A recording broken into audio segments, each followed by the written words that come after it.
오늘은 느헤미야와 누가복음의 말씀을 함께 나누고자 합니다. 또 제 볼이 빨갛습니까?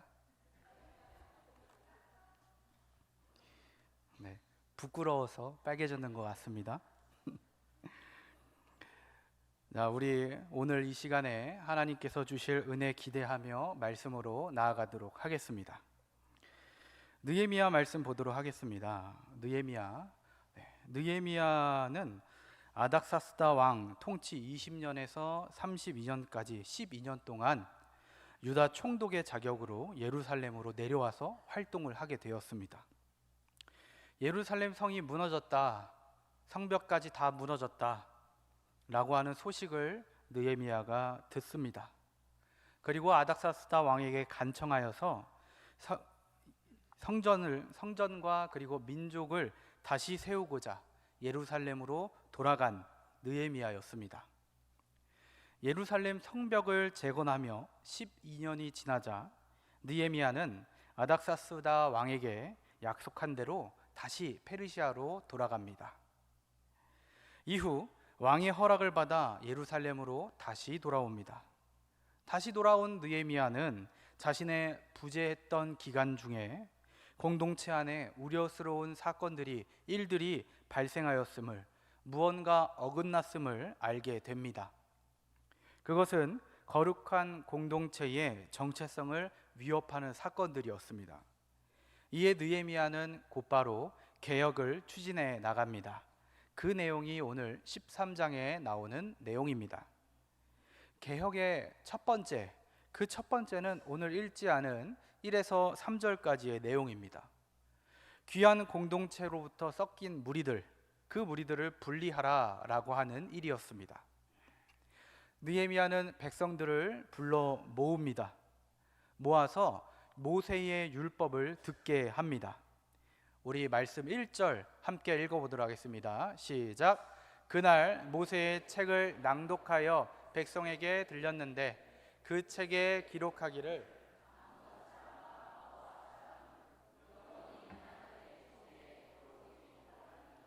아멘. 이게 무슨 말일까? 신명기 23장 3에서 5절도 읽어보겠습니다. 시작. 암몬 사람과 모압 사람은 여호와의 총회에 들어오지 못하리니 그들에게 속한 자는 10대뿐 아니라 영원히 여호와의 총회에 들어오지 못하리라. 그들은 너희가 애굽에서 나올 때에 떡과 물로 너희를 길에서 영접하지 아니하고 메소보디아의 부돌 사람 부올의 아들 발람에게 뇌물을 주어 너희를 저주하게 하려 하였으나 내 하나님 여호와께서 너를 사랑하심으로 내 하나님 여호와께서 발람의 말을 듣지 아니하시고 내 하나님 여호와께서 그 저주를 변하여 복이 되게 하셨나니. 아멘. 하나님의 총회에서 암몬 사람과 모압 사람을 배제한 이유는 그들이 암몬과 모압 사람들이 이스라엘의 가나안 땅 행진을 막았기 때문이다라는 이유입니다. 느헤미야가 낭독한 율법의 말씀, 그 말씀을 듣자 그 자리에 참석한 말씀을 들은 백성들은 즉각적으로 반응합니다.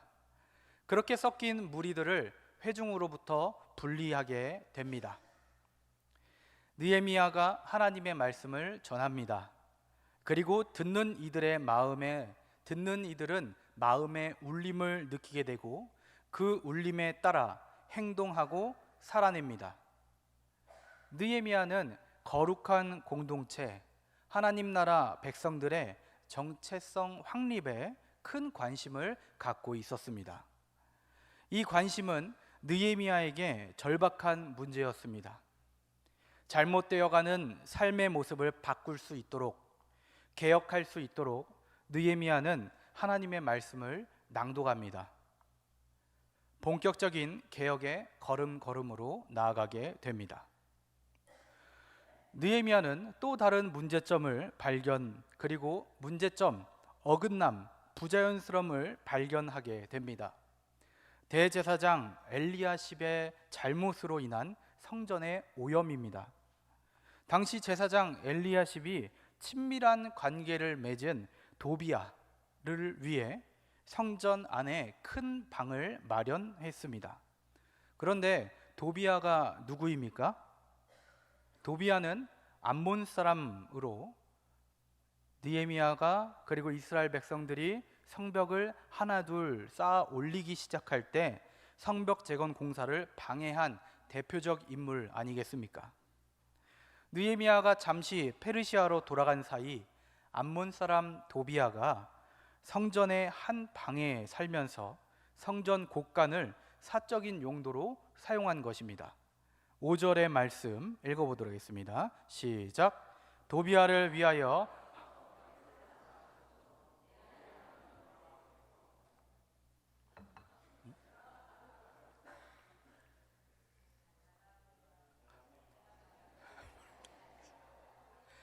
넘겨주시고요. 내 하나님 여호와께서 그 저주를 변하여 복이 되게 하셨나니. 아멘. 잘못 읽은 것 같습니다. 제가 읽도록 하겠습니다.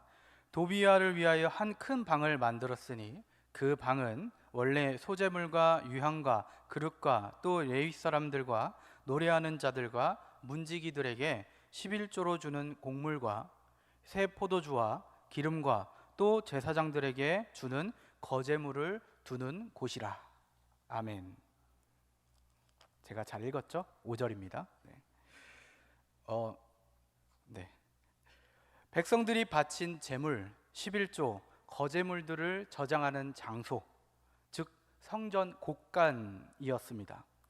도비야가 그 곳간에서 무엇을 했는지는 우리는 알 수는 없으나 본문 7절에 의하면은 엘리야십이 도비야를 위해 곳간을 내어준 일이 악한 일이다라고 말하고 있는 것을 알 수 있습니다. 도비야가 선한 일을 했다면 곳간을 내어준 일은 선한 일이라 하였겠지만 말씀에서는 악한 일이다라고 말씀하고 있습니다. 본문 8에서 9절 읽어보도록 하겠습니다. 8에서 9절입니다. 내가 심히 근심하여 도비야의 세간을 그 방 밖으로 다 내어 던지고 명령하여 그 방을 정결하게 하고 하나님의 전에 그릇과 소재물과 유향을 다시 그리로 들여놓았느니라. 아멘. 이 일을 알게 된 느헤미야는 곧바로 성전 안으로 들어가서 도비야의 가구들을 모두 밖으로 내 던집니다. 그 방을 깨끗하게 정화합니다. 이렇게 하여 느헤미야는 하나님의 임재가 머무는 장소인 성전을, 거룩한 예배의 장소인 성전을 다시 정결하게 합니다. 1에서 9절까지를 정리해서 첫 번째 개혁은 성전을 깨끗하게입니다. 10에서 14절에는 느헤미야의 두 번째 개혁이 나옵니다. 느헤미야는 도비야가 어떻게 성전 곳간 안에서 거주할 수 있었는지를 조사하게 됩니다. 10절 제가 읽어보겠습니다. 내가 또 알아본즉 레위 사람들이 받을 목을 주지 아니하였으므로 그 직무를 행하는 레위 사람들과 노래하는 자들이 각각 자기 밭으로 도망하였기로. 아멘. 이런 사태가 발생한 이유에 대해 느헤미야가 조사해 보니 레위인들에게 성전에서 온전한 예배가 드려지게 일하는 사람들에게 돌아갈 11조와 거제물들이 없어서 레위인들은 살기 위해 농사를 지어야만 했다라는 것입니다. 주어진 자리를 떠나게 됩니다. 예배가 잘 드려지고 성전을 잘 관리하게 하는 자리에서 떠나 먹을 것을 위해, 생계를 위해 떠났던 것입니다. 어처구니 없는 상황에 느헤미야는 백성들을 관리하는 민장들을 꾸짖습니다. 11절 함께 읽어보겠습니다. 11절입니다. 내가 모든 민장들을 꾸짖어 이르기를 하나님의 전이 어찌하여 버림바 되었느냐 하고 곧 레위 사람들을 불러 모아 다시 제자리에 세웠더니. 아멘. 책임을 다하지 못한 민장들을 꾸짖습니다. 백성들을 관리하여서 11조를 내고 헌금들을 낼 수 있게 하는 관리하는 민장들이었습니다. 이 책임을 다하지 못한 민장들을 꾸짖습니다. 이들은 얼마 전 하나님과 백성 앞에서 최선을 다하겠다, 하나님의 전을 버려두지 않겠습니다 라고 다짐했던 사람들입니다. 10장 38에서 39절에 이렇게 다짐했습니다. 레위 사람들이 11조를 받을 때에는 아론의 자손 제사장 한 사람이 함께 있을 것이요, 레위 사람들은 그 11조의 10분의 1을 가져다가 우리 하나님의 전 곳간에 여러 방에 두되, 곧 이스라엘 자손과 레위 자손이 거제로 드린 곡식과 새 포도주와 기름을 가져다가 성소의 그릇들을 두는 골방, 곧 섬기는 제사장들과 문지기들과 노래하는 자들이 있는 골방에 둘 것이라. 그리하여 우리가 우리 하나님의 전을 버려두지 아니하리라. 아멘. 지도자들은 하나님의 전의 일에 최선을 다하지 않고, 그리고 이에 느헤미야는 책망을 합니다. 먼저 레위 사람들을 불러 모아 자신들의 위치로 돌아가도록 명령합니다. 그리고 네 사람을 지명하여 백성들이 내는 11조를 관리 감독하게 합니다. 느헤미야는 이 네 명을 다양한 사람들로 구성하여서 감독자를 구성하여 11조 관리를 투명하게 만듭니다. 느헤미야는 이렇게 두 번째 개혁을 하며 끝으로 이 문제를 모두 하나님께 온전히 맡기게 됩니다. 제자리에 있지 않음, 제자리에 없음, 제자리에서 벗어난 상황에 불편한 시선, 마음을 갖고 있는 느헤미야는 벗어난 무언가들을 제자리로 돌려보내려고 합니다. 하나님의 말씀에 근거하여 제자리에 있어야 할 사람들이 누구인지, 그리고 제자리에 무엇이 있어야 하는지를 개혁해 냅니다. 예루살렘 성전의 예배를, 하나님 나라 백성을 바로 세우는 일, 느헤미야가 해내 갑니다. 사랑하는 성도 여러분, 혹시 풍경이라는 노래 아십니까? 또 기대되십니까? 노래 부를까 해서. 네. 풍경이라는 노래 아시나요 혹시? 네. 세상 풍경 중에서 제일 아름다운 풍경, 모든 것들이 제자리로 돌아오는 풍경 이라는 노래예요. 왜냐하면 이 가사가 이 노래의 전부입니다. 계속 반복돼서 하는 곡인데, 이 곡은 제자리의 소중함을 노래합니다. 이 노래는 두 가지를 생각나게 합니다. 대단한 것이든 작고 평범한 것이든 이 세상에 존재하는 모든 것은 제자리에 있는 것이 중요하다라는 것과, 모든 것들은 제자리, 곧 있어야 할 자리가 있다라는 것입니다.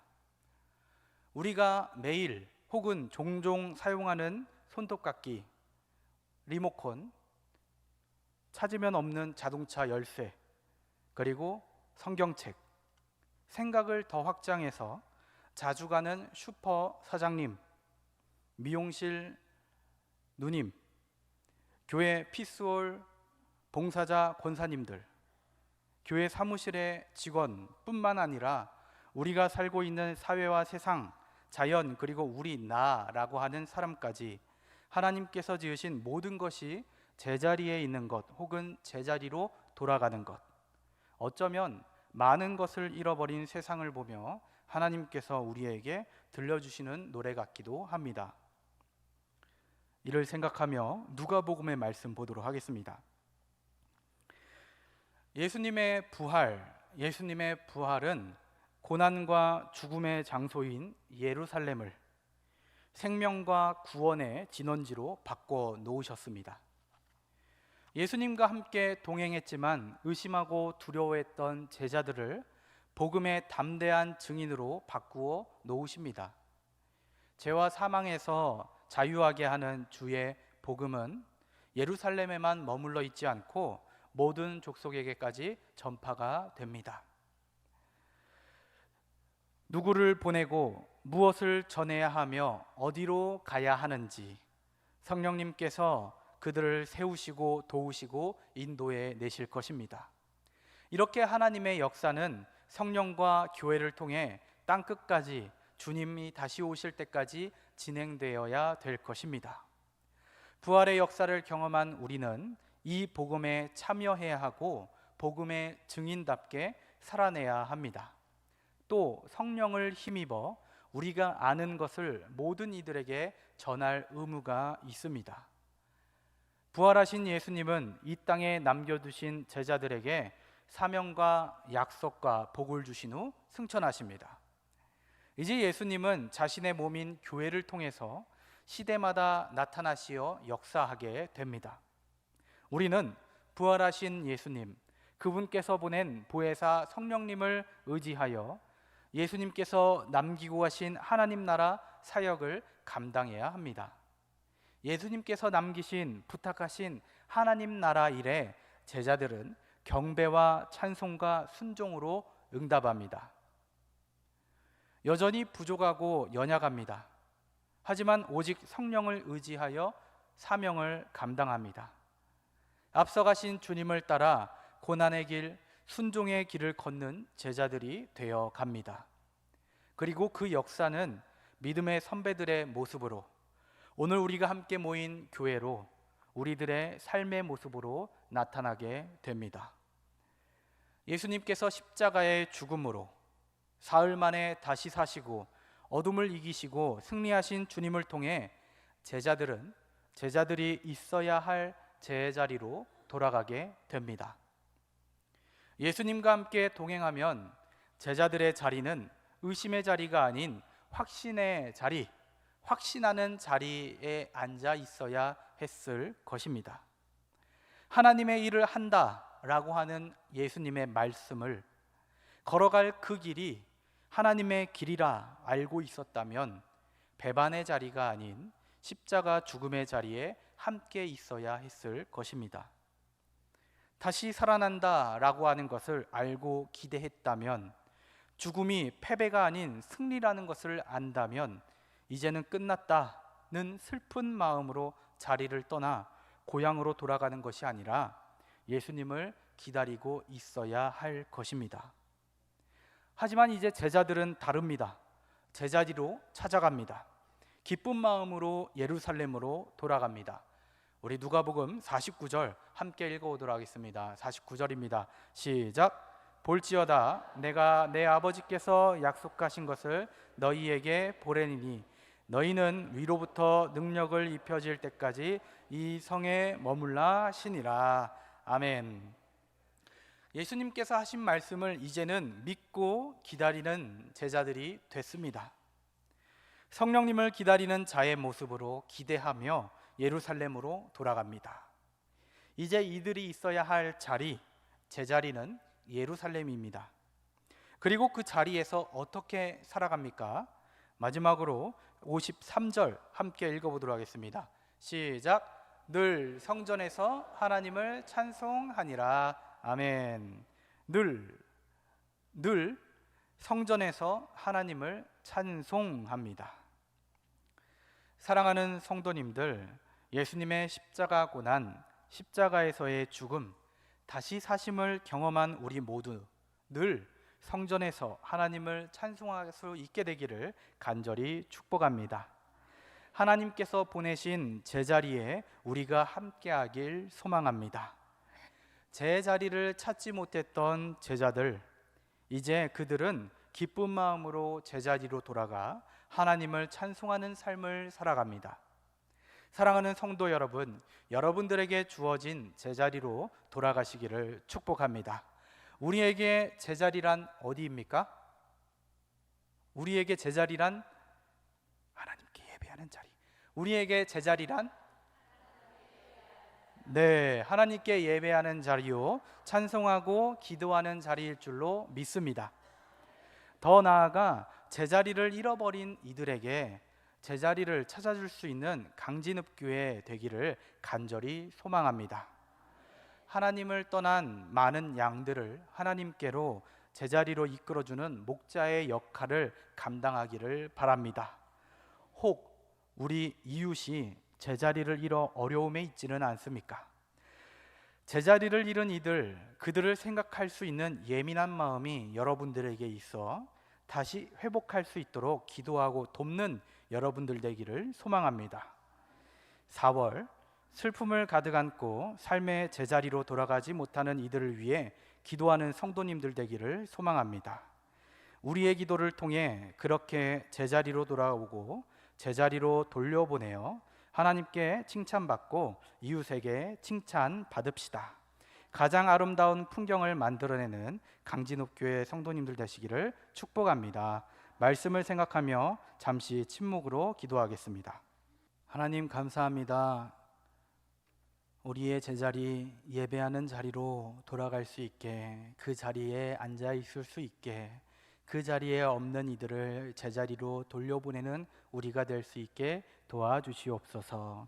제자리를 잃은, 그리고 마음의 제자리를 찾지 못하는 잃어버린 이들을 위해서 기도할 수 있는 우리 모두가 될 수 있도록 허락하여 주옵소서. 예수님의 이름으로 기도합니다. 아멘.